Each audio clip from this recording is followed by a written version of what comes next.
Many years ago, the great British explorer George Mallory, who was to die on Mount Everest, was asked why did he want to climb it. He said, because it is there. Well, space is there, and we're going to climb it. And the moon and the planets are there, and new hopes for knowledge and peace are there. And therefore, as we set sail, we ask God's blessing on the most hazardous and dangerous and greatest adventure on which man has ever embarked. The Soviets at that time had been bragging to the world that they were superior in technology and communism was the wave of the future, and we didn't believe that. We had thought that we were probably going to be able to be first into space.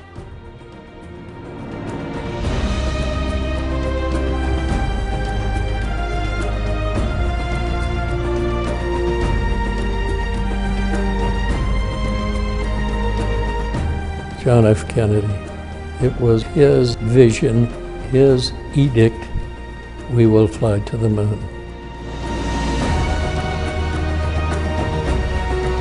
When he asked us to do that in 1961, it was impossible. And we made it possible.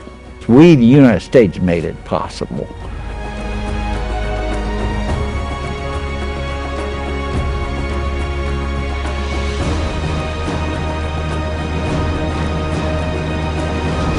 Lift off and the clock has started.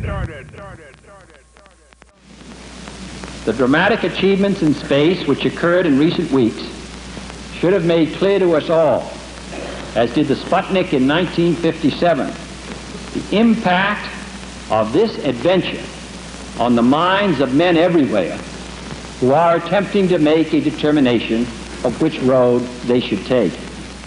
Since early in my term, our efforts in space have been under review. With the advice of the Vice President, who is Chairman of the National Space Council, we have examined where we are strong and where we are not, where we may succeed and where we may not.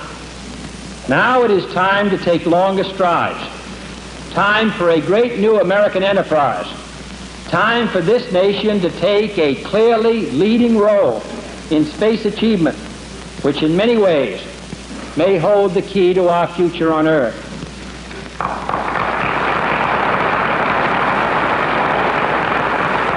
I believe we possess all the resources and talents necessary, but the facts of the matter are that we have never made the national decisions or marshaled the national resources required for such leadership.